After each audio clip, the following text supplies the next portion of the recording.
ទេវតាប្រទានឲ្យបានជួបថ្លៃរាល់ពេលយប់ថ្ងៃស្រមៃភក្ត្រា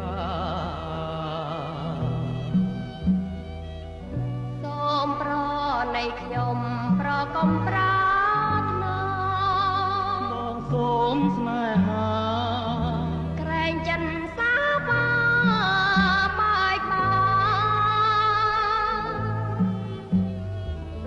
សម្រាប់បងអូនដែលមកលេងខេត្តសៀមរាបចង់ឲ្យកន្លែងស្នាក់នៅស្អាតមានផាសុកភាពទីតាំងត្រឹមតែ500ម៉ែត្រប៉ុណ្ណោះពី Pub Street បងអូនអាចមកស្នាក់នៅសន្តាគារ Ritz-Carlton អង្គរបានដែលមានតម្លៃត្រឹមតែ$14ឡើងតែប៉ុណ្ណោះក្នុងមួយយប់